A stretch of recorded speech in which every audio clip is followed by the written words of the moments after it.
এই সিংহাসন কতটা বড়, কতটা শ্রেষ্ঠ।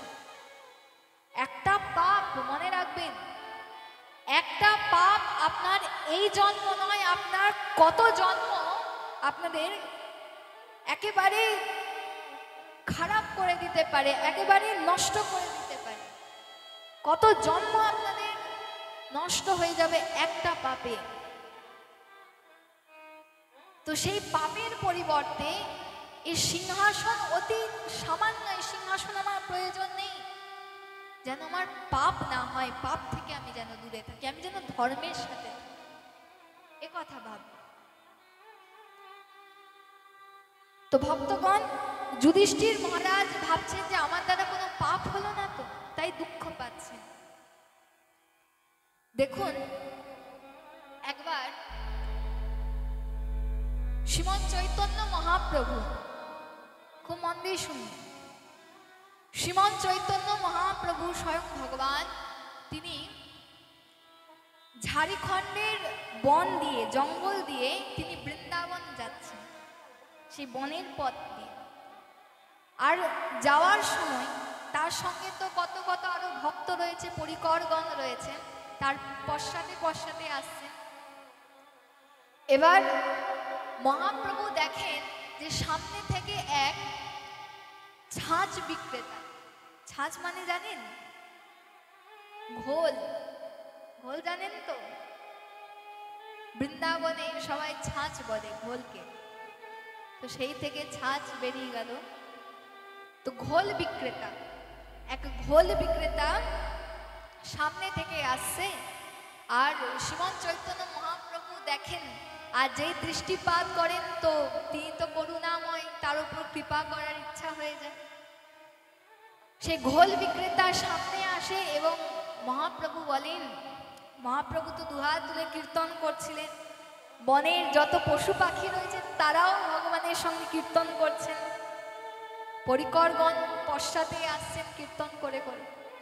তো ঘোল বিক্রেতাকে বলে মহাপ্রভু, বলেন তুমি কি নিয়ে যাচ্ছ?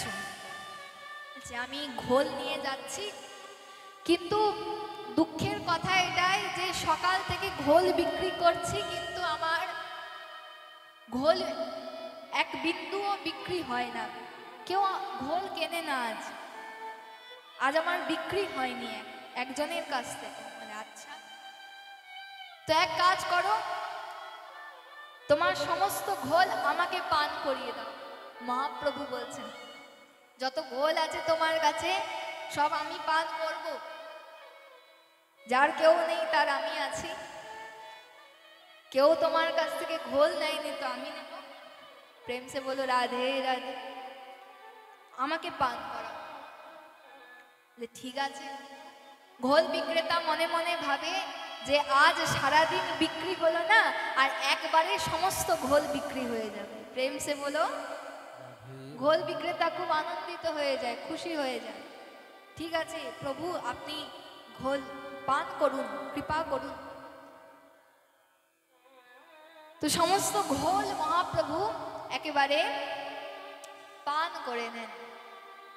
এবার যেই পান করেন, সেই পান করার পর আবার পুনরায় দুহাত তুলে কীর্তন করতে করতে চলে যাচ্ছে। ঘোল বিক্রেতা বলছে, বাবা আপনি ঘোল পান করলেন আমার? বলে হ্যাঁ পান করলাম। তো কিছু মোল তো ঘোলের রয়েছে, যদি কৃপা করে দেন। যে মোল চাই তোমার, মূল্য চাই? বলে হ্যাঁ, সারাদিন ঘোল নিয়ে আমি এদিক ওদিক বেড়াচ্ছি, তো আপনি সমস্ত ঘোল পান করলেন, তো সেই ঘোলের কিছু মূল্য যদি দিতেন। নিশ্চয়ই দেব। এই ঘোলের মূল্য কি? এমন সম্পত্তি দেব, এমন ধন দেব, যার দ্বারা মানে এত সম্পত্তি, এত ধন, যার তুলনা কোনো ধনের দ্বারা হয় না। এমন কত ঘোল চলে আসবে। এই সম্পত্তি সব থেকে বড় সম্পত্তি, সব থেকে বড় ধন দেব, এত ধন দেব যে তুমি বিত্তবান হয়ে যাবে।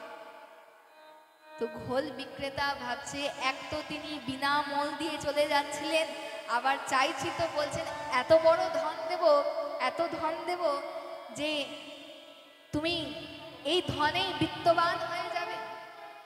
ঠিক আছে বাবা, আপনার ইচ্ছা, যা ইচ্ছা দেন। ঠিক আছে, নাও তাহলে মূল্য, নাও তাহলে ধন, দুহাত তোলো আমার সাথে। তো ঘোল বিক্রেতা দুহাত তোলে। মহাপ্রভু বলছে, আমার সাথে বলো। কি বলবো? বলো, হরে কৃষ্ণ হরে কৃষ্ণ কৃষ্ণ কৃষ্ণ হরে হরে, হরে রাম হরে রাম রাম রাম হরে। যাও, তোমাকে সব থেকে বড় ধন দিয়ে দিলাম। এবার ঘোল বিক্রেতা ভাবছিল যে কিছু মুদ্রা দেবে, কিছু টাকা কড়ি দেবে, আর এখানে তো নাম শুনিয়ে বলছে যে পরম ধন দিয়ে দিলাম। তো পরের মুহূর্তে ঘোল বিক্রেতা ভাবে, ঠিক আছে, অসুবিধা নেই, আজ ধরলাম যে আজ আমার সাধু সেবা হয়ে গেল, ঠিক আছে, কোনো অসুবিধা নেই। বলছে, বাবা ঠিক আছে, আপনি যান, আমার মূল্য চাই না। মূল্য চাই না, তোমাকে তো ধন দিলাম, পরম ধন, তাও আবার। ঠিক আছে ঠিক আছে, মনে মনেই ভাবছি, আমি তো ধন বলতে টাকা করি ভেবেছিলাম, ইনি তো নামকে ধন বলছেন, ঠিক আছে, আমার সাধু সেবাই হয়ে গেল, দরকার নেই ধনে। তো ঘোল বিক্রেতার তার যে খালি যে পাত্র ছিল, এতক্ষণ তো ঘোল ছিল তার মধ্যে, এখন খালি হয়ে গেছে, সেই পাত্র মাথায় করে নিয়ে গৃহে ফিরছে। কিছু দূর যায়, গিয়ে দেখেন যে মহাপ্রভুর পরিকরগণ, তারাও বলছে, আমার সাথে বলো দুহাত তুলে, হরে কৃষ্ণ হরে কৃষ্ণ কৃষ্ণ কৃষ্ণ হরে হরে, হরে রাম হরে রাম রাম রাম হরে। যাও, তোমাকে আমরাও ধন দিয়ে দিলাম। ঘোল বিক্রেতা ভাবছে, এ কি, আজ কি প্রাপ্তি হচ্ছে আমার, বা তাও ভালো। যত বাড়ির দিকে এগোচ্ছে ঘোল বিক্রেতা, এবার যত যাচ্ছে, এক পা যত বাড়ির দিকে যাচ্ছে, তত তার মাথা ভারী হচ্ছে। অথচ পাত্রে কিছু নেই, ফাঁকা পাত্র, খালি পাত্র। ঘোল থাকাকালীনও এত ভারী লাগেনি যা ভারী এখন লাগছে। এত ভারী লাগছে, এক সময় ঘোল বিক্রেতা আর চলতে পারছে না, মাথা এত ভারী হয়ে গেছে, সেই পাত্র এত ভারী হয়ে গেছে, আর চলতে পারছে না। সেই পাত্র মাথা থেকে নামায়, বলে, এত ভারী কিভাবে হলো, দেখি তো। যেই পাত্রের যে আবরণ ছিল, সেই আবরণ যখন সরায়, সেই ঘোল বিক্রেতা দেখে সেই পাত্র সম্পূর্ণ, যত পাত্র ছিল ঘোলের, সেই সমস্ত পাত্র স্বর্ণ মুদ্রার দ্বারা ভরে গেছে। প্রেম সে বলো রাধে। স্বর্ণ মুদ্রার দ্বারা ভরে গেছে, যেন ভগবান বলছে, তুমি এটাকে ধন বলছিলে তো এটাই নাও, কিন্তু আমি তো তোমাকে এর থেকেও বড় ধন দিচ্ছিলাম, যে ধন কখনো নাশ হয় না। এই ধন তো এখানেই শেষ হয়ে যাবে, এই স্বর্ণ মুদ্রা তো এখানেই থেকে যাবে, শেষ হয়ে যাবে, কিন্তু আমি তোমাকে যে নাম ধন দিয়েছিলাম, সেই নাম ধন প্রত্যেক জন্মে তোমার সাথে কখনো শেষ হবে না। তো সেই ঘোল বিক্রেতা মনে মনে ভাবছে, পশ্চাতাপ করছে, যে আমি এটাকে ধন ভেবেছিলাম, যার মুখে স্পর্শে এই সমস্ত পাত্র স্বর্ণ মুদ্রার দ্বারা ভরে যায়, তিনি নিজে কত বড় ভান্ডার হবে সম্পত্তির, তার মধ্যে কত বড় ধন, তিনি নিজে কত বড় ধন হবে।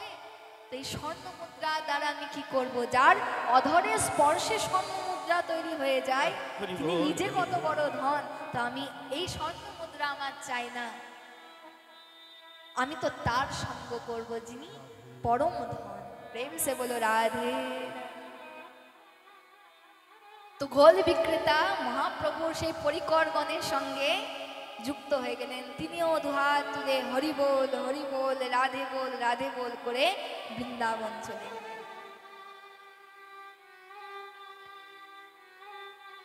তো ভগবানকে যে পেয়েছে, তার কাছে রাজ সিংহাসন কি? যুধিষ্ঠির মহারাজ দুঃখ করছেন যে তার দ্বারা কোনো অধর্ম হয়নি তো, তখন ভগবান যুধিষ্ঠির মহারাজকে বললেন, মহারাজ আপনি দুঃখ করবেন না, কষ্ট পাবেন না। এই যে যুদ্ধ হয়েছে সেই যুদ্ধের নাম হচ্ছে ধর্মযুদ্ধ। আপনার দ্বারা কোনো অধর্ম হয়নি, তাই আপনি কষ্ট পাবেন না। এই যুদ্ধের প্রয়োজন ছিল অধর্মের নাশ করার জন্য। তাই যদি আপনার মন হয় তো সেই কৌরবদের জন্য আপনি তিল তর্পণ করতে পারেন। তো ভগবানের কথায় পাণ্ডবগণ সেই কৌরবদের জন্য তিল তর্পণ করলেন গঙ্গায় গিয়ে। এরপর ভগবান গান্ধারীর শোককেও হরণ করলেন। তৎপশ্চাৎ তারা হস্তিনাপুর ফিরে এসে এবার ভগবানের, এতদিন ভগবান কোথায় ছিলেন? হস্তিনাপুরে ছিলেন, পাণ্ডবদের সঙ্গে ছিলেন যুদ্ধে। তার জন্যই তো যুদ্ধে পাণ্ডবগণ জয়লাভ করেছিলেন। জয়স্তু পাণ্ডুপুত্রা নাম যে সাংপক্ষে জনার্দন অধর্মে নাহি রাজনং লোক ধর্ম তথা কৃষ্ণ যথা কৃষ্ণ তথা জয় সুনিশ্চিত। যেখানে কৃষ্ণ সেখানেই জয়, আর যেখানে কৃষ্ণ নেই সেখানে জয় কদাপি হবে। তো ভগবানের কৃপাতে পাণ্ডবরা জয় লাভ করলেন। এতদিন ভগবান হস্তিনাপুরে ছিলেন, এবার তার দ্বারকা যাওয়ার সময় হয়ে যায়। হস্তিনাপুর ছেড়ে যাবেন। যত হস্তিনাপুর বাসী ছিল সবাই কাঁদছে। এতদিন ভগবানের দর্শন হতো, আর দর্শন হবে না। ভগবান তো দ্বারকা ফিরে যাচ্ছেন। তো ভগবান বলেন সবাইকে যে তোমাদের কার কি চাই বলো, তোমাদের যা চাই আমি তাই দেব। প্রেম সে বলো। তো ভগবানকে পেয়ে কেউ তো সংসারের কোনো বস্তু চাই না, যে আমাকে টাকা দিয়ে দাও, আমাকে পুত্র দিয়ে দাও, কন্যা দিয়ে দাও, এসব কিছু চাই না। অনেকে কি চাই? যে ভগবান আমাকে তোমার ভক্তি দিও, তোমার প্রেম দিও, ইত্যাদি চাই ভগবানের কাছে, যেন তোমার চরণে থাকতে পারি, ইত্যাদি ইত্যাদি চাই। কিন্তু যখন ভগবান তার পিসি কুন্তী মাতার কাছে এলেন, কার কাছে এলেন? কুন্তী মাতা। কুন্তী মাতার কাছে এসে পাণ্ডবগণের যিনি মাতা, কুন্তী মাতা বললেন, পিসি, ভগবানের পিসি হচ্ছে, বলছে পিসি সবাই আমার কাছে কিছু না কিছু চাইলো, আমি তাদেরকে সে সমস্ত বস্তু দিলাম। তো বলো তোমার কি চাই? খুব মন দিয়ে শুনবেন, খুব সুন্দর কথা। পিসি তোমার কি চাই? তো কুন্তী মাতা কি চাইলেন? কুন্তী মাতা ভগবানকে বললেন যে কৃষ্ণ, গোবিন্দ, তোমার যদি আমাকে কিছু দিতে ইচ্ছাই হয় তো এক কাজ করো, আমাকে দুঃখ দিও। ভগবান তো আশ্চর্যচকিত হয়ে গেলেন। হতে পারে ভক্তরা সংসারের বস্তু চায় না, কিন্তু ভক্তি প্রেম চায়, আমাকে চায়, কিন্তু এমন কখনো কোথাও দেখিনি যে কেউ আমার কাছে দুঃখ চাইছে। সংসারে কেউ এমন হয় যে ভগবানের কাছে দুঃখ চায়? কুন্তী মাতা ভগবানের কাছে দুঃখ চাইছে। পিসি তুমি তো এই জীবনে কত দুঃখ ভোগ করেছো। কুন্তী মাতা বলছে যে এক তো তুমি আমার পুত্রদের সঙ্গে ছিলে, এতেই আমি সন্তুষ্ট, আমার আর কি চাই, কিন্তু তবুও যদি কিছু দিতে হয় তো দুঃখ দাও। ভগবান বলছে তোমার এত দুঃখ ভোগ করেছো, আজ আনন্দের সময় তুমি আনন্দ চাও, তুমি দুঃখ চাইছো কেন? তো কুন্তী মাতা খুব সুন্দর উত্তর দেন গোবিন্দকে, বলছেন গোবিন্দ আমি দুঃখ কেন চাই জানো? কারণ আমি জানি এই মানুষের স্বভাবই এমন, সংসারের স্বভাব এমন যে যখন একটু সুখ চলে আসে, ক্ষণিকের সুখ চলে আসে, তখন তারা ভগবানকে ভুলে যায়, তোমাকে ভুলে যায়। আমার এমন সুখ চাই না যে সুখ পেয়ে আমি তোমাকেই ভুলে যাব, আর দুঃখের সময় তোমাকেই মনে পড়ে। তাই আমাকে দুঃখই দাও, যেন সারা জীবন তোমাকে স্মরণ করে করেই আমি দেহত্যাগ করতে পারি। প্রেম সে বলো রাধে। কত সুন্দর ভাব, কত সুন্দর প্রেম তার হৃদয়ে, ভক্তি। কুন্তী মাতা স্তুতি করছেন ভগবানের, সেই কুন্তী স্তুতি কিছু অংশে আমরা শুনব। ভাগবতের মধ্যে বর্ণিত কুন্তি স্তুতি, কুন্তি মাতা ভগবানের স্তুতি করলেন। ভগবান আজ হস্তিনাপুর ছেড়ে দ্বারকা যাবেন, কুন্তি মাতা স্তুতি করছে কৃষ্ণের।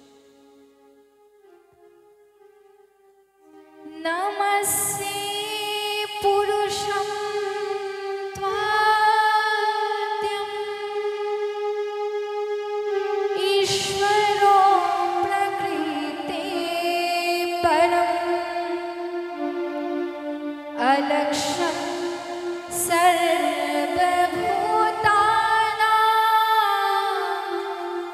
अन्तर्बहिरवस्थितं मायाजवनिकाच्छन्यम् अज्ञानघोषजमव्ययम् न लक्ष्यसे मूर्होदृशा नटो नाट्यधरो यथा तथा परमहंसानां मुनीनाममलत्मानं भक्तियोगविधानार्थं कथं पश्येमहे कृष्णाय वासुदेवाय देवकी नंदनाय च नन्दगोपकुमाराय गोविन्दाय नमो नमः। नमो पंकजनाभाय नमो पंकजमालिने नमो पंकजनेत्राय नमस्ते पंकजांघ्रये। बोली गोविंद गोपाल भगवान की, करुणामयी राधा रानी की, बोलो जय जय श्री राम। कुंती माता এভাবে ভগবানের স্তুতি করছেন, বলছেন আমি জানি যে তুমি আমাদের কাছে কারুর পুত্র হিসেবে, কারুর সখা হিসেবে, কারুর পতি হিসেবে রয়েছ, কিন্তু তুমি তো সকলের ঈশ্বর, সকলের প্রভু। আমরা তো পুতুলের মতো, যেমন পুতুল নাচ দেখায়, যেমন ভাবে চালায় সেই রকম সেই পুতুল নৃত্য করে, আমরাও সেই পুতুলের মতো তুমি যেমন নৃত্য করাচ্ছ আমরা সেভাবে নৃত্য। আমাদের নিজের বলে আমরা কে না, আমরা তোমার দাস।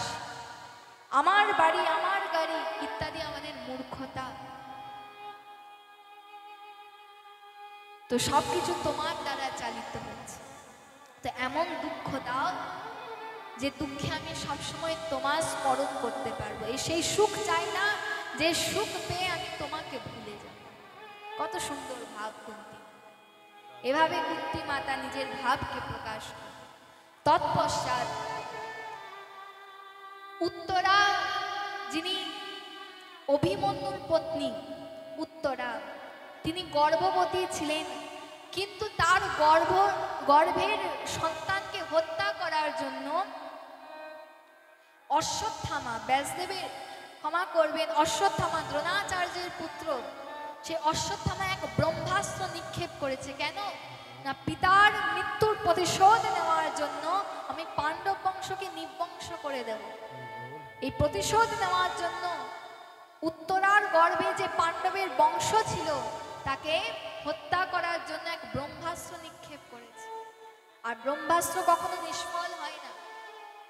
কিন্তু মহারাজ, উত্তরার গর্ভে যে সন্তান রয়েছে না, সেই সন্তান শুধু সাধারণ সন্তান নয়, যে জন্ম নেবে দেহ ত্যাগ করবে এমন নয়, যার জন্ম নেওয়া জগতের কল্যাণের জন্য, এবং যিনি নিজে পরম বৈষ্ণব, পরম ভাগবতে পরিপূর্ণ, তার জন্ম হবে। উত্তরার গর্ভে সেই সন্তান রয়েছে। তো উত্তরা ভগবানের কাছে প্রার্থনা করলেন, পাহি পাহি মহায়োগেন দেব দেব জগৎপতে নন্যম তদ ভয়ম পশ্য যত্র মৃত্যু পরস্পরম। আপনার ভক্তকে আপনি রক্ষা করুন। তো ভগবান কি করলেন না, এক আঙ্গুলের আকার ধারণ করে, ছোট্ট আকার ধারণ করে সেই বিরাট পুরুষ শঙ্খ চক্র গদা পদ্ম চতুর্ভুজধারী হয়ে তিনি উত্তরার গর্ভে প্রবেশ করে গেলেন। আর উত্তরার গর্ভে প্রবেশ করে কি করলেন না, উত্তরা হত গর্ভ ঈশেনা জীবিত পুনঃ। সে ব্রহ্মাস্ত্রের দ্বারা যে পাণ্ডবের বংশের হত্যা হয়েছিল, মৃত্যু হয়েছিল, সেই মৃত সন্তানকে পুনঃজীবন প্রদান করে দিলেন। কারণ তিনি পরম ভক্ত এবং জগতের কল্যাণ হবে। আজ যে আমাদের কল্যাণ হচ্ছে না, তার মাধ্যম হচ্ছে সেই সন্তান, পাণ্ডবের বংশ পরম ভাগ্যতে পরিপূর্ণ উত্তরার সন্তান। ভগবানের কৃপাতে তার জন্ম হয়। জন্মের পর তার নাম রাখা হয় বিষ্ণুরাত। কিন্তু ধীরে ধীরে যত বড় হয় এবং যখন তিনি হস্তিনাপুরের রাজ সিংহাসনেও বসেন, পাণ্ডবগণ মহাপ্রস্থান করেন, তিনি হস্তিনাপুরের রাজ সিংহাসনে বসেন, তখনও তিনি পরীক্ষা করছেন। কি পরীক্ষা করছেন? যে আমি গর্ভে যাকে দর্শন করেছিলাম সেই পুরুষ কোথায়? তিনি তার গুণ শুনছেন, কথা শুনছেন চারিদিকে, কিন্তু তাকে দেখতে পাচ্ছেন না। কেন না, ততদিন পর্যন্ত ভগবান নিজের স্বধাম গমন করেছিলেন, লীলা সমাপ্ত করেছিলেন, তাকে আর এই ধরাধামে দেখতে পাচ্ছেন। তিনি লীলা সমাপ্ত করেছেন। তাই পরীক্ষা করতে করতে করতে করতে কোথায় সেই প্রভু, পরীক্ষা করতে করতে বিষ্ণু রাত থেকে সেই পাণ্ডব সন্তান, তার নাম হয়ে গেল এই পাণ্ডবের পুত্র, পাণ্ডবের বংশের সেই উজ্জ্বল সন্তান, যিনি জগতের কল্যাণ করবে, তার নাম হয়ে গেল পরীক্ষিত মহারাজ। বিষ্ণু রাত থেকে কি নাম হলো? পরীক্ষিত মহারাজ। বলি পরীক্ষিত মহারাজ কি, বলো জয় জয় শ্রীরাম। যিনি পরম শ্রোতা। তো পরীক্ষিত মহারাজের জন্ম হলো এভাবে। কার কৃপাতে জন্ম হলো? কার কৃপাতে? না, ভগবানের কৃপাতে, গোবিন্দের কৃপাতে। ভগবান বলছে যে আমার কেউ ক্ষতি করুক আমি তাও সহ্য করে নি, কিন্তু আমার ভক্তের ক্ষতি আমি কখনো সহ্য করি না। আর পরীক্ষিত মহারাজ তো পরম ভক্ত। अपने मान भले टल जाए भक्त का मान ना टलते देखो। ভগবান বলছে আমার মান কেউ নাশ করুক তো তাও আমি মেনে নেব, কেউ আমাকে না মানুক আমি তাও মেনে নেব, কিন্তু আমার ভক্তের মান যেন কেউ নাশ না করে। আমার ভক্তের অপমান আমি কদাপি সহ্য করি না। প্রেম সে বলো। এইভাবে ভগবানের কৃপাতে পরীক্ষিত মহারাজের জন্ম হলো। এরপর পরীক্ষিত মহারাজ সুখদেব ভগবানের আশ্রয়ে কিভাবে এলেন তা আমরা শুনবো। তার আগে একটু আমরা ভজন কীর্তন করব। সবাই প্রেমানন্দে বৃন্দাবন বিহারী লাল কি, ভক্ত বৎসল ভগবান কি, করুণাময়ী রাধা রানী কি, বলো জয় জয় শ্রী রাম। আসুন।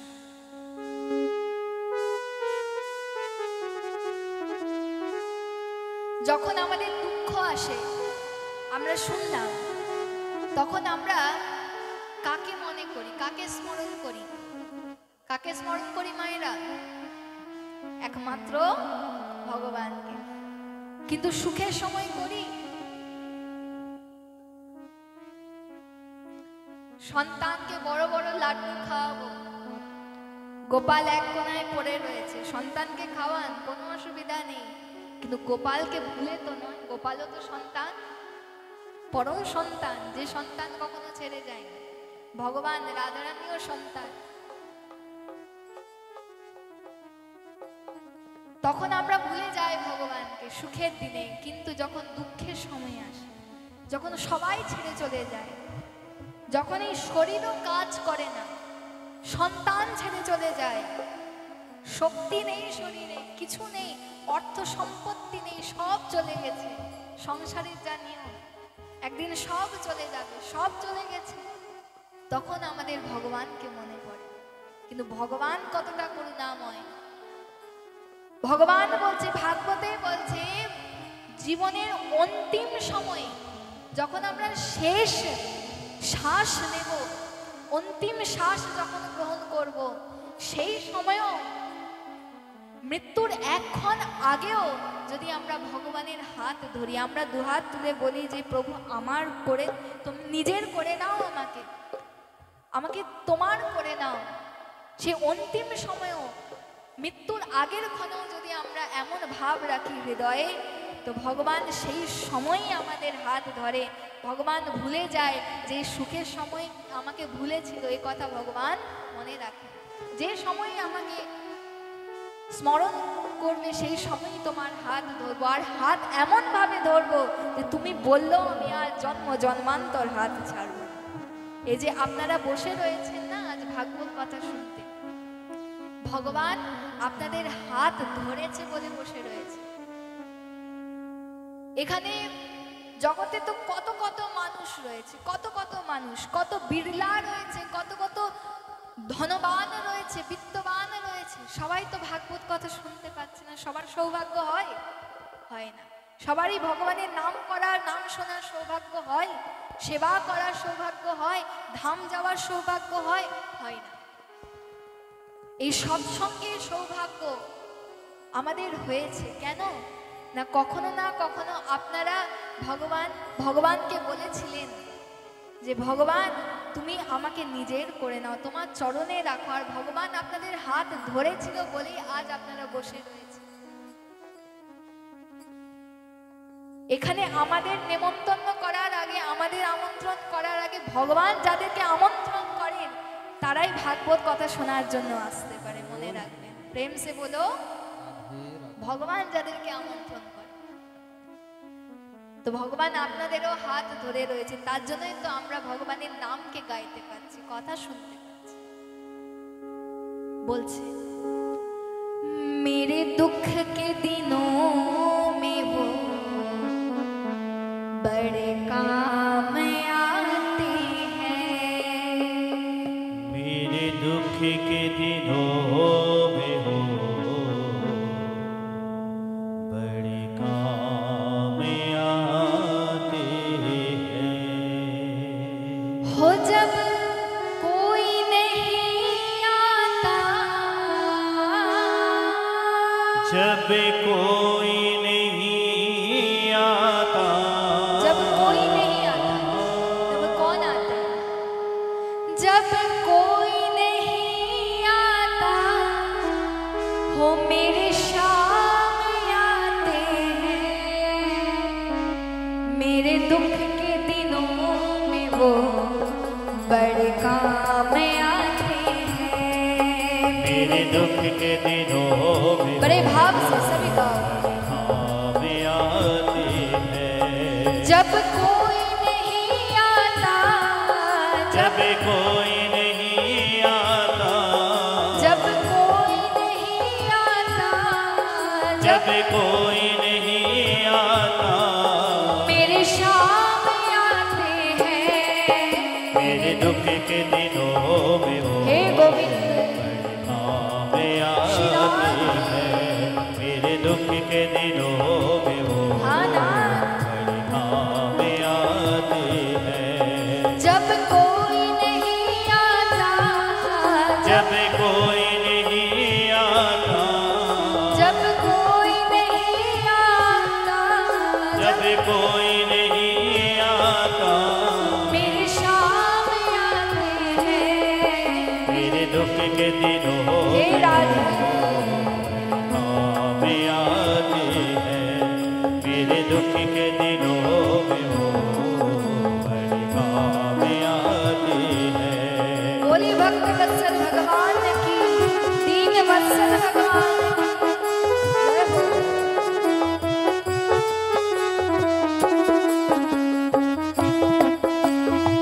भाव से ताली सेवा करते हुए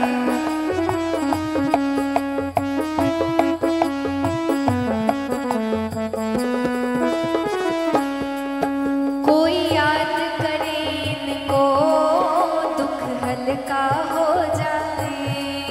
कोई याद करे इनको दुख हल्का हो जाए। कोई याद करे इनको दुख हल्का हो जाए। कोई याद करे इनको दुख हल्का हो जाए। कोई प्रेम करे इनसे ये उनका हो जाए। कोई प्रेम करे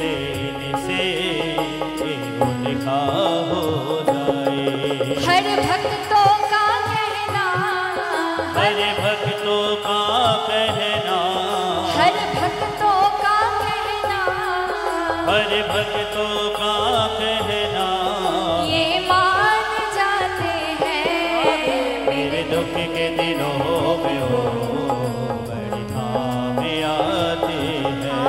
मेरे दुख के दिनों में हो बड़ी काम आती है। जब कोई नहीं आता, जब कोई नहीं आता, जब कोई नहीं आता, जब कोई नहीं যখন आता, যখন কেউ আসে না তখন একমাত্র শ্যাম সুন্দর আসে। তাই সময় থাকতে তার হাত ধরে নেওয়া ভালো। সে এক এমন যিনি কখনোই হাত ছাড়ে না। তাই বলছে जब कोई नहीं आता, जब कोई नहीं आता, मेरे शाम आते हैं मेरे दुख के दिनों में हो निताई बड़ी बोल काम हरि हरि आते हैं। मेरे दुख के दिनों में हो बड़ी काम आते हैं। मेरे दुख के दिनों में हो बड़ी काम आते हैं।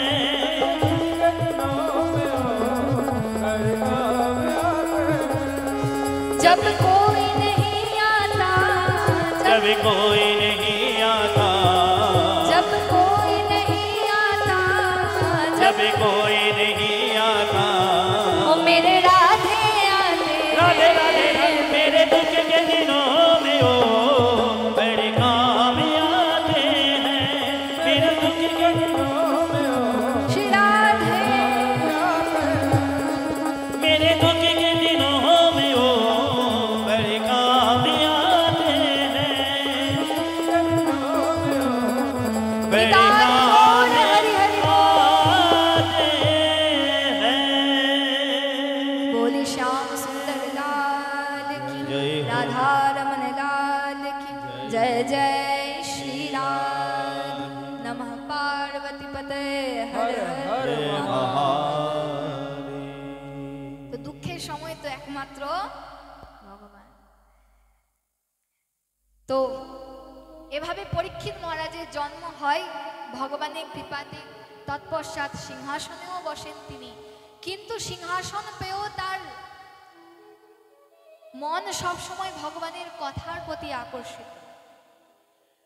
একবার তিনি উদ্ধবজির কাছে যান ভগবানের কথা শুনতে, কিন্তু উদ্ধবজি বলেন যে তুমি যেহেতু ক্ষত্রিয় পুত্র তাই তোমার একটি কর্তব্য আছে, দায়িত্ব আছে। খুব মন দিয়ে শুনবে কি দায়িত্ব না, যখন ভগবান এই ধরাধামকে ত্যাগ করে নিজের ধামে প্রবেশ করেছেন, স্বধাম গমন করেছেন, লীলা সমাপ্ত করে, সেই মুহূর্তে ভগবান যে মুহূর্তে ধরাধাম ত্যাগ করেছেন সেই মুহূর্তে, অর্থাৎ লৌকিক দৃষ্টিতে লীলার দৃষ্টিতে, সেই মুহূর্তে কলি এই ধরাধামে পদার্পণ করেছে। কলি এসেছে। কে এসেছে? কলি। यदा मुकुन्दं भगवानख्यं तक्ता सपदंगत तद्दिनात् कलिरायत सर्वसाधन बाधक। আর কলি আসাতে সব সাধন ভজনে বাধা পড়ছে। তাই আপনি তো ক্ষত্রিয় পুত্র, আপনি এক সেবা করুন। কি সেবা? আপনি আদেশ করুন কি সেবা করতে হবে, না আপনি সেই কলিকে দমন করুন। কে বললেন? না উদ্ধবজি মহারাজ। কাকে বললেন? পরীক্ষিত মহারাজ বললেন আপনি কলিকে দমন করুন, কলিকে পরাস্ত করুন, যাতে কলি ধর্মে বাধা না দিতে পারে, ভগবানের ভজনে বাধা না দিতে পারে। তো পরীক্ষিত মহারাজ অস্ত্র নিয়ে বেরিয়ে পড়লেন কলিকে দমন করার জন্য। আর পথির মধ্যে তার চোখে পড়ে এক দৃশ্য। কি দৃশ্য? না এক রাজবেশধারী কালো বর্ণের পুরুষ এক গাভী এবং এক বৃষের ওপর অত্যাচার করছে। আর সেই অত্যাচারের ভয়ে সে গাভী এবং সেই বৃষ কাঁপছে, ভয়ে মলমূত্র ত্যাগ করছে, অশ্রু জল প্রবাহিত হচ্ছে, এত অত্যাচার করছে। পরীক্ষিত মহারাজ বুঝে গেলেন যে আমার রাজ্যে এই নিষ্পাপ প্রাণীদের ওপর অত্যাচার কলি ছাড়া আর কেউ করতে পারে না, এই কলি। তাই উদ্ধবজির আদেশ অনুসারে একে দমন করতে হবে, কলিকে দমন করতে হবে।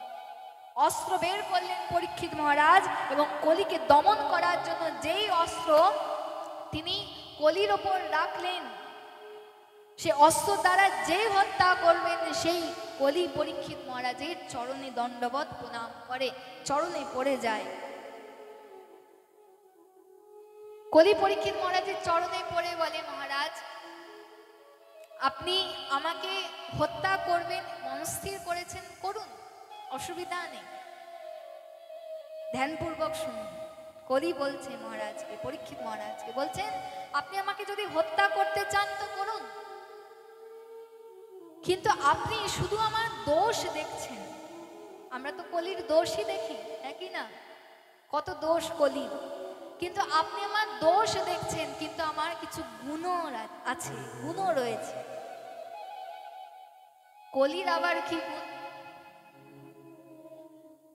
ভক্তগণ, শাস্ত্রে তো বলেছে যে কলি যুগে যারা জন্ম লাভ করে, অর্থাৎ আমরা কলি যুগে যারা জন্ম লাভ করে তারা অত্যন্ত সৌভাগ্যবান, সৌভাগ্যবতী। প্রেম সে বলো, কলি যুগে জন্ম লাভ করার সৌভাগ্যের, হ্যাঁ কি না? কেন বলছে এমন কথা? আমাদের দৃষ্টিতে তো মনে হয় কলি যুগ, চারিদিকে দোষী দোষ, চারিদিকে পাপই পাপ, অনাচার দুরাচার, এই যুগে জন্ম লাভ করা তো দুর্ভাগ্যের বিষয়। কিন্তু শাস্ত্র বলছে যে কলি যুগে যারা জন্ম লাভ করে তারা ভাগ্যবান। কেন বলছে?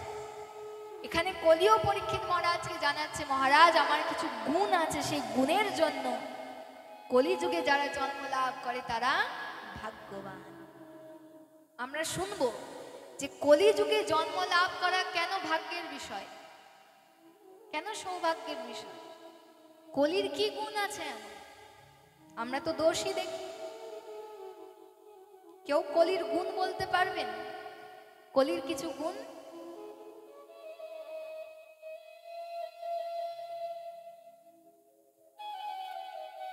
এই যে 7 দিন ধরে আপনারা ভাগবত কথা শুনছেন না, কোন যুগে শুনছেন? কলি যুগে শুনছেন। এই যে ভাগবত কথা শুনছেন, এই ভাগবত কথা শ্রবণ মাত্রে, আমি প্রথমেই বলেছি যে যারা হয়তো পশু পাখি কীট পতঙ্গ রয়েছে আশেপাশে, এখানে তো যারা মাইকের সেবা করছেন তারাও অত্যন্ত সেবা করছেন। এই মাইকের দ্বারা যত দূর পর্যন্ত শব্দ যাচ্ছে, এই কথা যাচ্ছে, তত দূর পর্যন্ত যত মানুষ রয়েছে, প্রাণী রয়েছে, কীট পতঙ্গ রয়েছে, তারাও উদ্ধার হয়ে যাচ্ছে। এই ভাগবত শ্রবণ মাত্রই মঙ্গল হয়ে যায়, উদ্ধার হয়ে যায়। আমি আগেই বলেছি, তারা তো বুঝতে পারছে না। পশু পাখি আপনারা যেরকম বুঝছেন, পশু পাখিরা বুঝছে এই কথা, শুধু শুনছে, তাতেই উদ্ধার হয়ে যাবে। তো কলি যুগে বসে ভগবানের নাম শোনা মাত্রই, ভাগবত কথা শোনা মাত্রই যে আপনাদের উদ্ধার হয়ে যাচ্ছে, যদি এটা সত্য যুগ হতো তাহলে আপনাদের ভগবত প্রাপ্তির জন্য, উদ্ধারের জন্য, মুক্তির জন্য যাই বলুন না কেন, তার জন্য আপনাদেরকে হাজার হাজার বছর গিয়ে তপস্যা করতে হতো। ত্রেতা যুগে বড় বড় যজ্ঞ করতে হতো, দাপরে পরিচর্যা করতে হতো। কৃতে অধ্যয়াত বিষ্ণু ত্রেতায়াম যজতো মখে দ্বাপরে পরিচর্যায়াত। আর কলি যুগে না আমাদের তপস্যা করার ক্ষমতা আছে, আমরা পারবো হাজার হাজার বছর তপস্যা করতে, সেই বড় বড় যজ্ঞ করতে, যে যজ্ঞের দ্বারা ভগবানকে পাওয়া যায়। আমাদের তো বাণী শুদ্ধ নয়, ভূমি শুদ্ধ নয়, বস্তু শুদ্ধ নয়, তো ভগবানকে পাওয়ার জন্য ত্রেতা যুগে যে বড় বড় যজ্ঞ হতো, কলি যুগে সামর্থ্য নেই তা করার, দাপরের মতো পরিচর্যা করার সামর্থ্য নেই। কলিযুগে আমাদের মন চঞ্চল, তপস্যা, যজ্ঞ, পরিচর্যা ইত্যাদি কিভাবে করব? করে অনেকে, কিন্তু এতে বিভিন্ন বাধাও রয়েছে, ভগবত প্রাপ্তি নাও হতে পারে। কলিযুগের বাধা রয়েছে, কালের প্রভাব রয়েছে। তাহলে কি করব? কলিযুগে তাহলে উদ্ধার কিভাবে হবে? মানুষ তাহলে এখানেই গোবিন্দায় নমঃ নমঃ, আর কিছুই হবে না মানুষের কলিযুগে? কলিযুগে তো ভগবত প্রাপ্তি উদ্ধারে বা মুক্তি বলুন সব থেকে সরল উপায় কলিযুগে, সব থেকে সরল উপায়। না তপস্যা করতে হবে, যদি আমরা বলি আমরা তপস্যা করতে পারবো না, দরকার নেই। যজ্ঞ করতে পারবো না, দরকার নেই। পরিচর্যা করতে পারবো না, দরকার নেই। শুধুমাত্র নাম করো, হরি নাম করো, রাধা নাম করো, ভগবানের কথার আশ্রয়ে আসো, নামের আশ্রয়ে আসো। এই কলিযুগে কথা এবং নাম এই দুটিতেই উদ্ধার হয়ে যাবে। বলা হচ্ছে শাস্ত্রম ভাগবতম পুরাণম অমলম, শাস্ত্রম ভাগবতম পুরাণম অমলম, প্রেম পুমার্থ মহানাম, মহানাম। একদিকে মহাভাগবত রয়েছে আর একদিকে মহানাম রয়েছে। কিছু করতে হবে না, ভগবানের কথা শোনো, ভগবানের নাম শোনো, নাম করো, কথা বলো ভগবানের, তাহলেই উদ্ধার হয়ে যাবে। এটা কলিযুগের গুণ না দোষ? অবশ্যই গুণ, নিশ্চিত রূপে গুণ। এবং আমাদের জন্য কত সরল উপায়। এই 7 দিন কোথাও যেতে হচ্ছে না, 7 দিন এক জায়গায়, এক স্থানে বসে, এক প্রাঙ্গণে বসে আমরা শুধুমাত্র শুনছি, সে শোনাতে উদ্ধার হয়ে যাচ্ছে। নাম জপ করছি, নাম জপ করেই উদ্ধার হয়ে যাচ্ছে।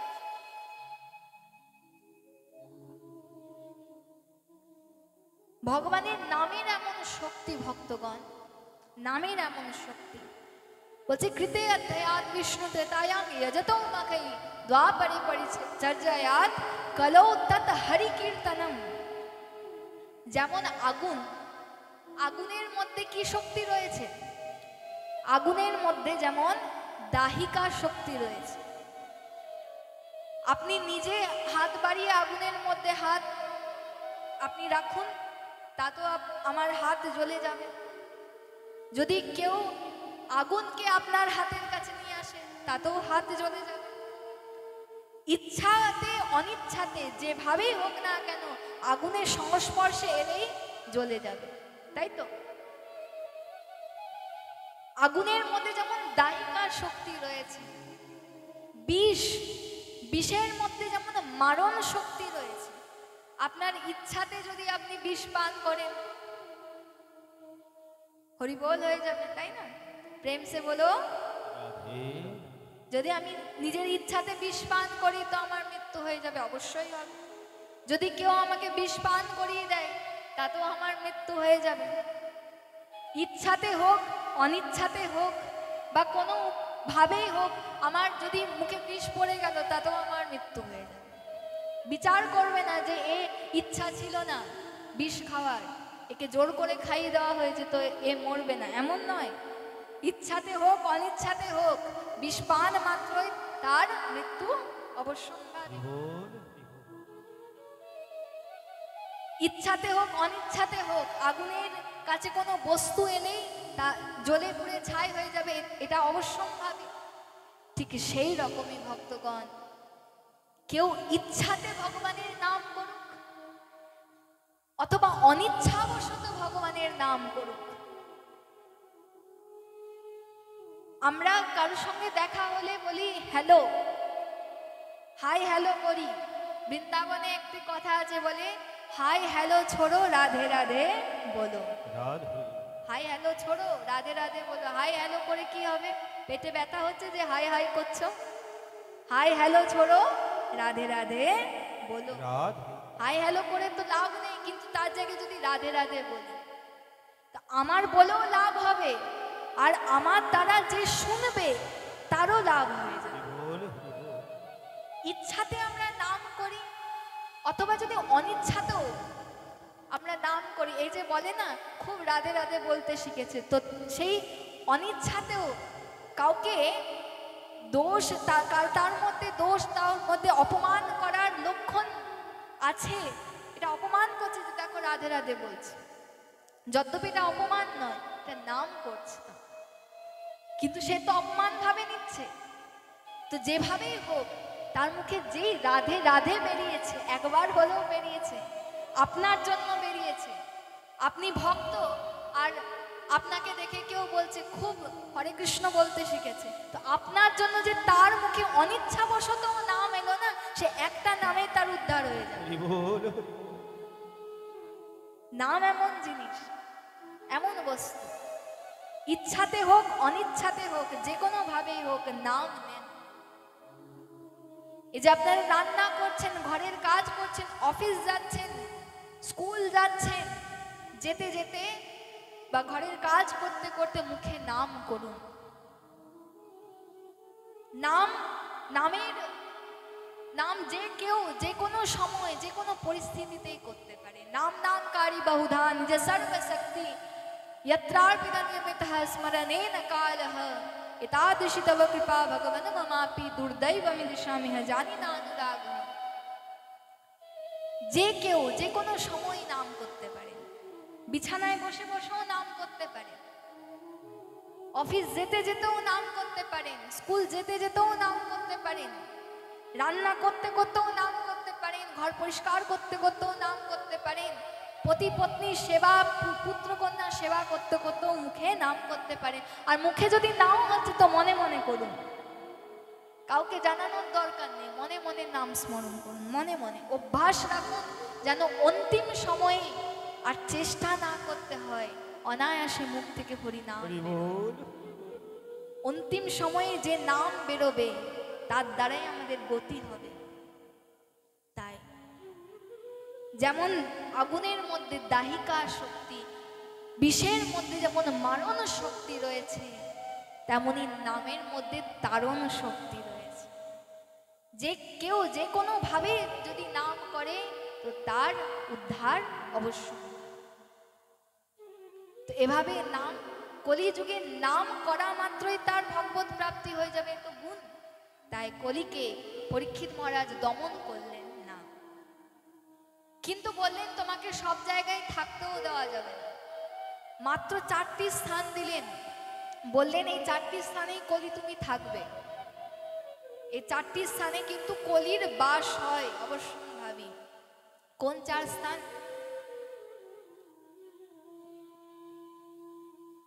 अभ्यर्थितस्तदा तस्मै स्थानानि कलोये ददौ दुतिग्नपानकस्योषुना यत्र धर्मस्य चतुर्विधौ। পরীক্ষিত মহারাজ 4টি স্থান দিলেন। প্রথম বললেন যেখানে দ্রুত ক্রীড়া হয়, পাশা খেলা হয়, অর্থাৎ জুয়া খেলা যেখানে হয়। মনে রাখবেন, জুয়া খেলা, দ্রুত ক্রীড়া শুধু কোনো ক্রীড়া মানবেন না, সেখানে লক্ষ্মী দেবীকে নিয়ে ক্রীড়া করা হয়। কত বড় অপরাধ! দ্রুত ক্রীড়া, পাশা খেলার জায়গায় কলির বাস হয়, মদ্যপান আদি নেশার জায়গায় কলির বাস হয়, অবৈধ স্ত্রী সংসর্গের জায়গায় কলির বাস হয়, আর হিংসার অনুকূল জায়গায় কলির বাস। 4টি স্থানে কলির বাস দিলেন পরীক্ষিত মহারাজ, আর বললেন এই 4টি স্থানে তুমি অবশ্যই থাকবে। আমার রাজ্যে এই 4টি স্থানে থাকবে। তো তখন কলি বলছে যে আপনার রাজ্যে তো এই 4টি স্থান নেই, আপনার রাজ্যে 4টি স্থান নেই, অধর্মের স্থান নেই, তাহলে আমি আরেকটি স্থান দেন যেখানে থাকবো। তখন পরীক্ষিত মহারাজ বললেন আচ্ছা ঠিক আছে, স্বর্ণ, সোনা, এখানে স্বর্ণ বলতে শুধু সোনা নয়, সোনা আদি বিভিন্ন ধন, সেখানে যেহেতু রজগুণ বর্তমান, তাই সেই স্বর্ণ আদি ধনে তুমি থাক। মায়েরা শুনলেন তো ভালোভাবে? প্রেম সে বলো রাধে রাধে। সোনাতে কার বাস দিলেন পরীক্ষিত মহারাজ? কলির বাস। তো আর বাবাদেরকে বলবেন না তো যে সোনা কিনে দাও। সোনাতে কার বাস? মায়েরা বলবে দরকার হলে কাল থেকে আর ভাগবত কথা শুনতেই আসবো না, কিন্তু সোনাকে ত্যাগ করা, রাধে, সোনাকে ত্যাগ করা তো যাবে। মায়েদের ভয় পাওয়ারও কোনো প্রয়োজন নেই। আপনারা সোনা পড়ুন, খুব পড়ুন, কোনো অসুবিধা নেই, কিন্তু সেই সোনা, সেই ধন সৎ পথে অর্জিত হওয়া দরকার। এখানে কোন সোনাতে কলির বাস হবে না, যে সোনা যে স্বর্ণ আদি ধন অধর্ম করে প্রাপ্ত, ছিনতাই আদি করে প্রাপ্ত। অন্যের ধন কিন্তু আমি নিয়ে নিলাম অধর্ম করে, দুষ্কর্ম করে প্রাপ্ত, অধর্ম করে প্রাপ্ত সেই স্বর্ণ আদি ধন, সেখানে কলির বাস। আর মনে রাখবেন সেই ধন বেশি দিন থাকেও না। দুষ্কর্ম করে, অবৈধভাবে, অধর্ম করে যে ধন পাওয়া যায়, সেখানে কলির বাস হয়। তো এখানে কি হলো, যেই বললেন সোনাতে কলির বাস, এমন স্বর্ণে সেই পরীক্ষিত মহারাজ যে স্বর্ণ মুকুট পরেছিলেন, সেই স্বর্ণ মুকুটে কলি প্রবেশ করে দেয়। এবার আপনাদের মনে হতে পারে পরীক্ষিত মহারাজ তো ভক্ত ছিলেন, তো তার মুকুট, যে সোনার মুকুট, সেটি নিশ্চয়ই অবৈধভাবে বা অধর্ম করে আসবে না, তাহলে তার মুকুটে কলি কিভাবে প্রবেশ করল? প্রশ্ন আসছে কি না? এতক্ষণ থেকে তো আমরা শুনে আসছি পরীক্ষিত মহারাজ পরম ভক্ত, পরম বৈষ্ণব, তো তার স্বর্ণ মুকুট কিভাবে কোনো দুষ্কর্ম করে বা অবৈধভাবে ছিনতাই আদি করে প্রাপ্ত হবে না।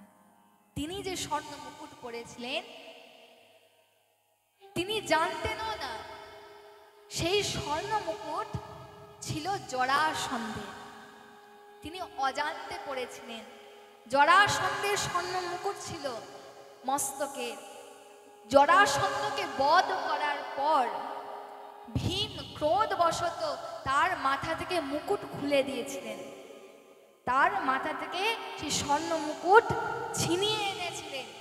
আর পরীক্ষিত মহারাজ অজান্তেই হোক সেই স্বর্ণ মুকুটই জরাসন্ধের, তাও আবার জরাসন্ধের স্বর্ণ মুকুট পরীক্ষিত মহারাজ ধারণ করেছিলেন। তাই আজ কলি পরীক্ষিত মহারাজের স্বর্ণ মুকুটে প্রবেশ করে। আর যেই প্রবেশ করেন, সেই পরীক্ষিত মহারাজের মতো ভক্ত চঞ্চল। এই যে আমাদের মন এত চঞ্চল থাকে না, ये मन बड़ा चंचल है, कैसे तेरा भजन करूं, जितना इसे समझाऊं उतना ही मचल जाए। এই মন যে চঞ্চল না, কেন না কলির প্রভাব। এই যে মস্তক আমাদের চঞ্চল, ভ্রমিত, কেন? কলির প্রভাব। পরীক্ষিত মহারাজেরও মন চঞ্চল হয়ে যায় কলির প্রভাবে। তার মস্তকে কে রয়েছে? কলি রয়েছে। কখনো স্বপ্নেও ভাবিনি আজ পরীক্ষিত মহারাজ সেই কর্ম করতে উদ্যত হন। কি কর্ম? না মৃগয়া করতে যান, শিকার করতে যান। সেখানে তো প্রাণী হত্যা হবে। পরীক্ষিত মহারাজ কখনো ভাবেও নি স্বপ্নে, কখনো করেননি মৃগয়া, কিন্তু আজ কলির প্রভাবে মৃগয়া করতে যাচ্ছে। কে? পরীক্ষিত মহারাজ। তার নিজের ইচ্ছা নয়, কলি তাকে দিয়ে করাচ্ছে। কিন্তু যাই হোক না কেন, মৃগয়া করার অভ্যাস তো ছিল না, তার জন্য তার দ্বারা কোনো প্রাণী হত্যাও হয়নি যদিও।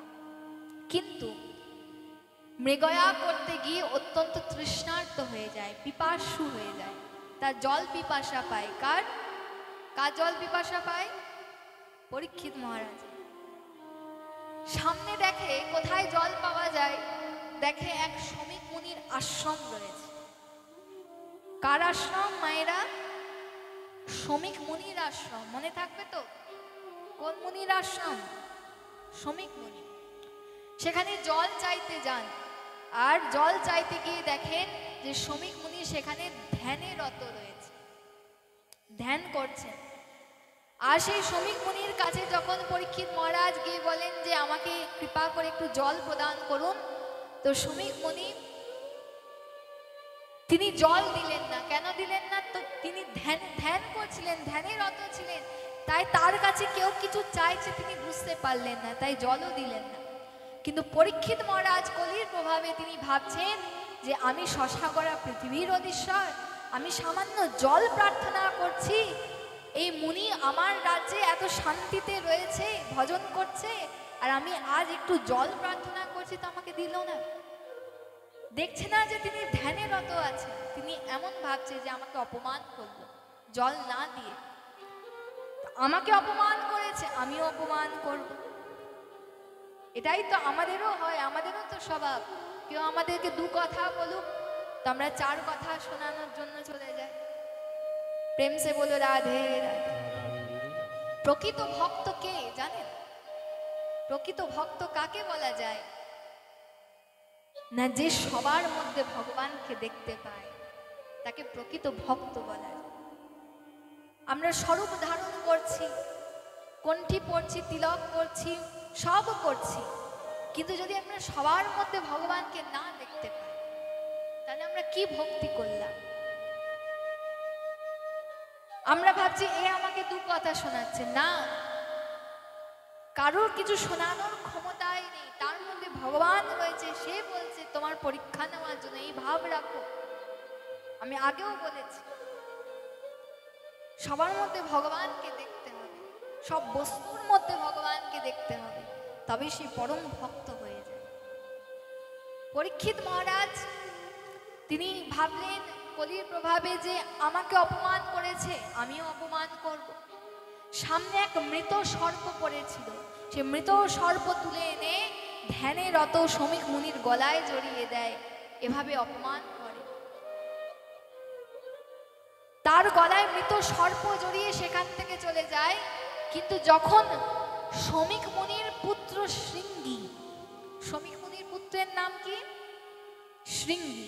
যখন শৃঙ্গী মহারাজ জানতে পারেন যে আমার পিতাকে সেই পরীক্ষিত মহারাজ অপমান করেছে, আমার পিতার গলায়, একজন সাধুর গলায় মৃত সর্প জড়িয়ে দিয়েছে, অপমান করেছে, সেই শৃঙ্গী কি করলেন না, গোমতী নদীর জল হাতে নিয়ে তিনি বললেন যে আমার যদি বিন্দু মাত্র তপবল থাকে তো আমি অভিশাপ দিচ্ছি, নিশ্চয়ই তার লাগবে 7 দিনের মধ্যে, মাত্র 7 দিনের মধ্যে তক্ষক দংশনে সেই পরীক্ষিত মহারাজের মৃত্যু অবশ্যই। 7 দিনের মধ্যে তক্ষক দংশনে পরীক্ষিত মহারাজের মৃত্যু হবে নিশ্চিত। অভিশাপ দিলেন, কে দিলেন? শ্রমিক মুনির পুত্র শৃঙ্গী মহারাজ। কাকে দিলেন? পরীক্ষিত মহারাজকে। কি অভিশাপ দিলেন? 7 দিনের মধ্যে তক্ষক দংশনে মৃত্যু হবে। সেই যে মৃত সর্প পিতার গলায় জড়িয়েছে, সেই মৃত সর্প জীবিত হয়ে তাকে দংশন করবে। প্রেম সে বলো রাধে রাধে। ব্রাহ্মণের অভিশাপ নিশ্চিত রূপে পরীক্ষিত মহারাজ অভিশপ্ত হলেন। কিন্তু কি হলো জানেন? যখন পরীক্ষিত মহারাজ রাজ্যে ফেরেন এবং রাজ্যে ফিরে নিজের কক্ষে তার মাথা থেকে স্বর্ণ মুকুট খুলে রাখেন, স্বর্ণ মুকুট যেই খুলেছে তার মাথায় আর কলি রয়েছে না। সে পরম ভক্ত ছিলেন, পরম ভক্তই রয়েছে, কারণ মুকুট আর নেই, তাই কলিও নেই। কলি কোথায় প্রবেশ করেছিল? না, স্বর্ণ মুকুটে প্রবেশ করেছিল, তাই তো। যে স্বর্ণ মুকুট খুলে দিলেন, পরীক্ষিত মহারাজ ও কলির প্রভাব থেকে মুক্ত হয়ে গেলেন। তখন তিনি ভাবছেন, পশ্চাতাপ করছেন, এ আমি কি গর্হিত কর্ম করে এলাম, একজন সাধুর অপমান করে এলাম। সাধুর সেবা করতে পারি না পারি, অপমান তো করা উচিত নয়। সম্মান করতে পারি না পারি, অপমান নিশ্চয়ই করা উচিত নয়। আমি গর্হিত কর্ম করেছি, পাপ করেছি, তো এই শাস্তি আমার পাওয়া উচিত। তিনি নিজে নিজেই শাস্তি প্রার্থনা করছেন। পরীক্ষিত মহারাজ ভাবছেন যে আমাকে কেউ যদি অভিশাপ দেন তো ভালো হয়, পশ্চাতাপ হয়ে যায়, কেউ যদি শাস্তি দেয় তো ভালো। এমন সময় গৌরমুখ নামক এক বালকের কাছ থেকে তিনি জানতে পারেন যে শৃঙ্গী মহারাজ তাকে অভিশাপ দিয়েছেন, তিনি অভিশপ্ত হয়েছেন ব্রাহ্মণের অভিশাপে, যে 7 দিনের মধ্যে তক্ষক দংশনে তার মৃত্যু হবে, সর্প দংশনে তার মৃত্যু হবে। তো যদি এখন আমাকে এসে কেউ বলে যে 7 দিনের মধ্যে তোমার মৃত্যু হবে, তো আমার আনন্দ হবে না দুঃখ হবে? কি হবে? কি হওয়া উচিত? দুঃখ হওয়া উচিত। যদ্যপি জন্ম মৃত্যু চক্রাকারে আবর্তিত হয় মহারাজ, আমরা এসেইছি মৃত্যু লোকে, আর সেখানে আমরা অমর কেউ থাকতে পারব না। এবং মৃত্যু কেন হয়, কিভাবে হয়? যখন আমাদের জন্ম হয় তখনই আমাদের মৃত্যুর ক্ষণ পর্যন্ত ঠিক হয়ে যায় কিভাবে? না আমাদের প্রারব্ধ অনুযায়ী, আমাদের কর্ম অনুযায়ী। ভগবান নিজে থেকে কাউকে মৃত্যু দেয় না, জন্ম দেয় না। আমাদের কর্মের দ্বারা আমরা জন্ম লাভ করি, আমাদের মৃত্যু হয়। মৃত্যু তো অবশ্যম্ভাবী, ধ্রুব সত্য, কিন্তু তবুও আমার দুঃখ হবে। কেন দুঃখ হবে? কারণ এই দেহের প্রতি মায়া আছে মহারাজ। প্রেম সে বলো। যখন পরীক্ষিত মহারাজ শুনলেন যে 7 দিনের মধ্যে আমার মৃত্যু হবে, এমন অভিশাপ আমি পেয়েছি, তখন পরীক্ষিত মহারাজ কি করলেন জানেন? না, পরীক্ষিত মহারাজ আনন্দে নৃত্য করতে থাকলেন। প্রেম সে বলো, দোনো হাত উঠাকে। পরীক্ষিত মহারাজ আনন্দে নৃত্য করছেন তার অভিশাপের কথা শুনে। আরে আনন্দ পাচ্ছেন। তাকে কেউ জিজ্ঞাসা করছে, আপনি 7 দিনের মধ্যে আপনার মৃত্যু হবে আর আপনি নৃত্য করছেন আনন্দে, কেন? তখন পরীক্ষিত মহারাজ বলছেন, জন্ম মৃত্যু বদাং বীর দেহেন সহজায়তে অদ্যবাব্দে শতাং তেবা মৃত্যুর্বে প্রবিদং ধ্রুবঃ। যদি 7 দিনের মধ্যে মৃত্যুর অভিশাপ আমি নাও পেতাম, তবু এক না একদিন আমার মৃত্যু হতো। তো পরীক্ষিত মহারাজ বলছে, এক না একদিন আমার মৃত্যু অবশ্যই হতো। যদি 7 দিনের মধ্যে মৃত্যুর অভিশাপ নাও পেতাম, তবু আমার মৃত্যু হতো। কিন্তু আমি জানতে পারতাম না যে আমার মৃত্যু কখন লেখা আছে। আমার কাছে কতটা আয়ু আছে, কতটা জীবন আছে আমরা জানতে পারতাম না। আমি জানতে পারতাম না। তো ভগবানের কত কৃপা। এই জন্য আমি আগেই বললাম যে ভক্তরা কখনো দুঃখী হয় না। তার জীবনে দুঃখ এলেও, চরম দুঃখ এলেও, সেই দুঃখকেও আনন্দ রূপে দেখে, ভগবানের প্রসাদ রূপে দেখে, তার মধ্যে ভগবানের কৃপাকে দেখে ভক্তরা। পরীক্ষিত মহারাজ কি ভাবছেন? পরীক্ষিত মহারাজ ভাবছেন যে ভগবানের কত কৃপা, আমি যে কর্ম করেছি, যে গর্হিত কর্ম, যে পাপ করেছি আমি, তার জন্য ভগবান চাইলে এখনই আমার প্রাণকে হরণ করে নিতে পারতেন। এই প্রাণ তো তার, তিনি চাইলে এখনই আমার প্রাণকে হরণ করে নিতে পারতেন, এক চুটকি বাজিয়ে হরণ করে নিতে পারতেন। কিন্তু ভগবান কৃপা করে আমাকে 7টা দিন দিয়েছে। চাইলে এখনই হরণ করতে পারতেন প্রাণ, আমি যে পাপ করেছি তার জন্য। তো ভগবান কৃপা করে আমাকে 7টা দিন প্রদান করলেন। এই 7 দিন কেন প্রদান করলেন? যে জন্য আমার জন্ম হয়েছে তাকে পাওয়ার জন্য। যার জন্য জন্ম হয়েছে, যে কর্মের জন্য জন্ম হয়েছে, সেই কর্মের সিদ্ধির জন্য, ভগবানকে পাওয়ার জন্য আমাকে 7টা দিন দিলেন, যেন এই জন্ম সার্থক করতে পারি। কোনো দুঃখ নয়। এই ভাগবত শ্রবণের ফল কি? অনেক ফল রয়েছে ভাগবত শ্রবণে, অনেক ফল, অগন্তিক ফল রয়েছে। তার মধ্যে একটি ফল হচ্ছে, যদি কেউ ভাগবত কথার মধ্যে ডুবতে পারে, যদি সত্যিকারে আস্বাদন কেউ করতে পারে, যদি একজনও করতে পারে, তো তার মৃত্যু ভয় চিরকালীনের জন্য চলে যায়। কারণ দেহের প্রতি তার মায়া চলে যায়। দেহ থাকে, দেহের পরিচর্যা করে, সেবা করে, কর্ম করে, সব করে, কিন্তু মায়া থাকে না। প্রেম সে বলো। এটা ভাগবত কথা শ্রবণের খুব সুন্দর ফল, অতি শ্রেষ্ঠ ফল। মৃত্যু ভয় চলে যায়। পরীক্ষিত মহারাজেরও নেই মৃত্যু ভয়। তিনি আনন্দের সাথে কোথায় গেলেন? না, গঙ্গার তীরে। কোথায় গেলেন? গঙ্গার তীরে। সেখানে 7 দিন সুখদেবজি গোস্বামী, যিনি ব্যাসদেবের পুত্র, এবার সুখদেবজি গোস্বামী এক জায়গায়, এক আসনে বেশিক্ষণ থাকেন না। একবার গোদুগ্ধ দহন যতক্ষণে হয় ততক্ষণে এক জায়গায় থাকে। সেখানে সুখদেবজি গোস্বামী, সেই পরমহংসদেব, 7 দিন এক আসনে বসে তিনি পরীক্ষিত মহারাজের মতো ভক্তের উদ্ধারের জন্য এক আসনে 7 দিন বসে গঙ্গার তীরে পরীক্ষিত মহারাজকে ভাগবত কথা শোনালেন। মৃত্যু তো সবার একদিন না একদিন হবে, কিন্তু কেউ স্বর্গ পাবে, কেউ নরক যাবে। কিন্তু স্বর্গ যান বা নরকেই যান, আমরা যেখানেই যাই না কেন মৃত্যুর পর সেখান থেকে আবার আমাদেরকে ফিরে আসতে হয়। আমরা আবার ফিরে আসব স্বর্গ থেকে বা নরক থেকে, যেখানেই হোক না কেন সেখান থেকে আবার ফিরে আসতে হয়। স্বর্গে পুণ্য ভোগ করার পর আবার পৃথিবীতে জন্ম লাভ করতে হয়, নরকে পাপ ভোগ করার পর আবার পৃথিবীতে জন্ম লাভ করতে হয়, এবং পৃথিবীতে এসে জন্ম মৃত্যু জরা ব্যাধির দুঃখ ভোগ করতে হয়, পীড়া ভোগ করতে হয়। কিন্তু ভাগবত ভগবানের যার উপর কৃপা হয়ে গেছে, ভগবানের নামের কৃপা যার উপর হয়ে গেছে, সৎসঙ্গের কৃপা যার উপর হয়ে গেছে, এবং সৎসঙ্গের কৃপাতে, ভাগবতের কৃপাতে যাদের হৃদয়ে চৈতন্য জাগ্রত হয়েছে, সেই চৈতন্য জাগ্রত হওয়ার ফলে না তারা স্বর্গে যাবে না নরকে যাবে, তারা কোথায় যাবে না ভগবানের ধামকে প্রাপ্ত হবে, নিত্য ধাম, যেখানে ভগবানের লীলাতে তারা অংশগ্রহণ করবে, ভগবানের ধামে পার্ষদ হয়ে যেতে পারে, এবং সেখান থেকে আর জন্ম মৃত্যু জরা ব্যাধির দুঃখ ভোগ করার জন্য আর আসতে হবে না। নিশ্চলামতি ভাগবত শ্রবণে বৈকুণ্ঠে বাসতি ধ্রুবম।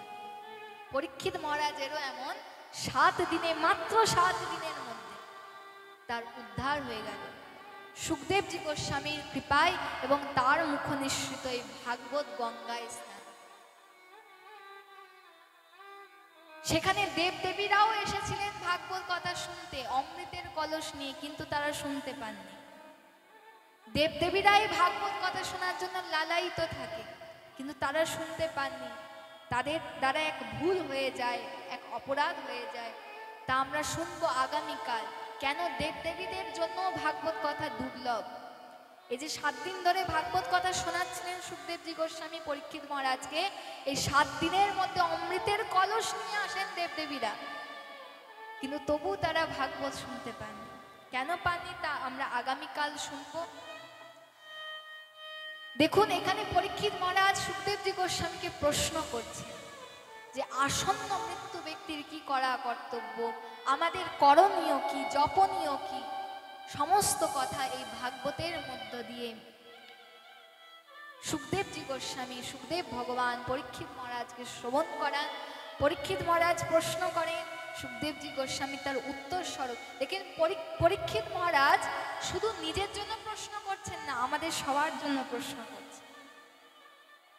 তিনি যে উত্তর দিচ্ছেন সুখদেবজি গোস্বামী, শুধু পরীক্ষিত মহারাজকে শোনাচ্ছেন না, আমাদের সবাইকে শোনাচ্ছেন পরীক্ষিত মহারাজকে মাধ্যম করে।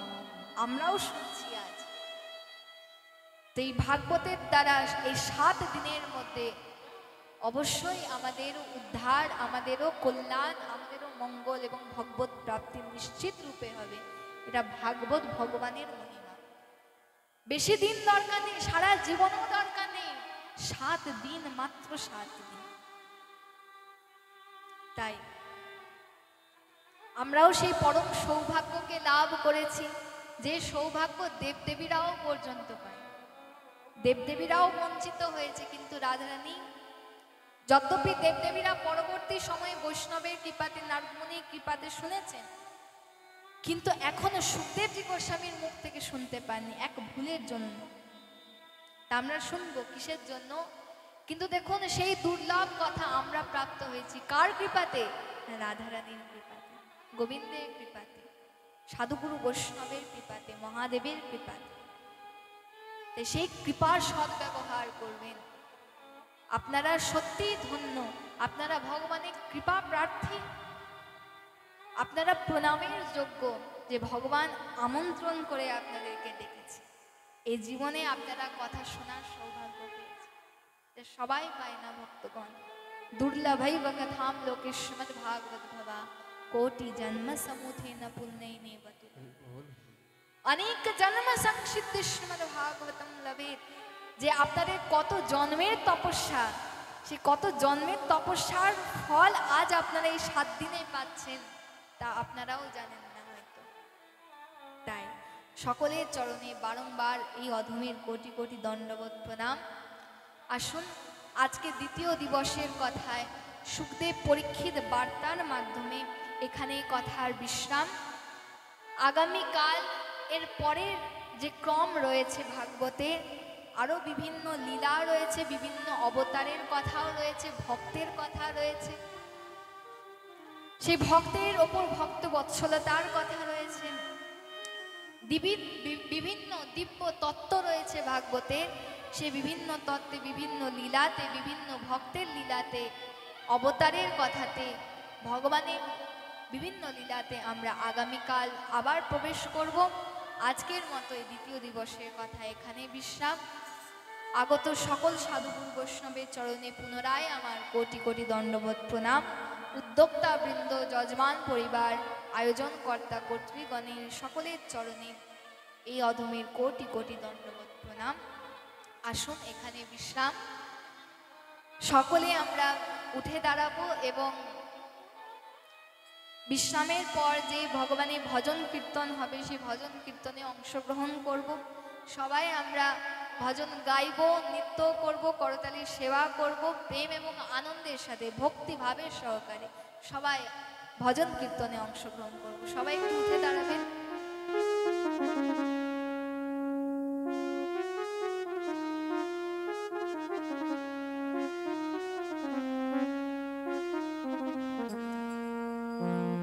दिल में जो शाम नाम की, दिल में जो शाम नाम की, दिल में जो शाम नाम की, दिल में जो शाम नाम की, जरा ज्योति जला के दे, आएगा आएगा आएगा मेरो सावरा, तुझसे बुला के दे। ओ आएगा मेरा सावरा, दिल से बुला के दे। आएगा मेरो सावरा, तुझसे बुला के दे। ओ आएगा मेरा सावरा, दिल से बुला के दे। ओ दिल में जो शाम नाम की, दिल में जो शाम नाम की, दिल में जो शाम नाम की, दिल में जो शाम नाम की, जरा ज्योति जला के दे। आएगा आएगा आएगा मेरो सावरा, दिल से बुला के दे। हो आएगा मेरा सावरा, दिल से बुला के दे। ओ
का नाम अपने ही हाथ है। हो बचता अपने ही हाथ है, हो बचता अपने ही हाथ है। किस्मत के ताले खोलेगा, किस्मत के ताले खोलेगा, हाँ किस्मत के ताले खोलेगा। किस्मत के कैसे? ताले खोलना, जरा ताली बजा के राधे दे। राधे राधे आएगा, श्री राधे आएगा मेरो सावेरा, दिल से बुला के दे। ताली बोल हरि हरि बोल। सावेरा दिल से बुला के दे। ओ आएगा मेरो सावेरा, दिल से बुला के दे। हो आएगा मेरा सावेरा दिल से बुला के दे। हाँ दिल में जो शाम नाम की, दिल में जो शाम नाम की, दिल में जो शाम नाम की, दिल में जो शाम नाम की, जरा ज्योति जला के दे। आएगा आएगा आएगा मेरो राधे सावेरा, राधे राधे। दिल से बुला के दे। हो आएगा बोलो तो नहीं मायरा। दिल से बुला के दे। हो आएगा मेरो सावेरा, दिल से बुला के दे। आएगा मेरो सावेरा, दिल से बुला के दे। हो आएगा मेरो सावेरा, दिल से बुला के दे। हो आएगा मेरो सावेरा, दिल से बुला के दे। राधे बोल राधे बोल, राधे बोल राधे बोल, राधे बोल राधे बोल, राधे बोल, राधे बोल। राधे बोल राधे बोल, राधे बोल राधे बोल। राधे बोल, राधे बोल, राधे बोल, राधे बोल। राधे बोल राधे बोल, राधे बोल। राधे बोल, राधे बोल, राधे बोल। राधे बोल राधे बोल, राधे बोल। राधे बोल, राधे बोल, राधे बोल। राधे बोल राधे बोल, राधे बोल। राधे बोल, राधे बोल, राधे बोल। नीताई गौर हरि बोल, हरि बोल, हरि बोल, हरि बोल। नीताई गौर हरि बोल, हरि बोल, हरि बोल, हरि बोल। नीताई गौर हरि बोल, हरि बोल, हरि बोल, हरि बोल। बोली वृंदावन बिहारी लाल की, जय हो। करुणामयी राधा रानी की, श्री सद्गुरुदेव भगवान की, श्रीमद् भागवत भगवान की, हरिनाम संकीर्तन की, शिव शंकर भगवान की, সকল ভক্ত বৃন্দ की, আজকের আনন্দ की, बोलो जय जय श्री राधे, जय जय श्री राधे, जय जय श्री राधे। निताय गौशितनाथ प्रेमानंदे हरि हरि नमः बोल। पार्वती पते हर हर महादेव। धर्म का जय हो, अधर्म का नाश हो, प्राणियों में सद्भावना हो, विश्व का कल्याण हो, विश्व में शांति हो, गो हत्या बंद हो, गो माता की जय जय हो। हो, प्रेम भक्ति उदय जय हो। हो। नमः पार्वती पते हर हर हर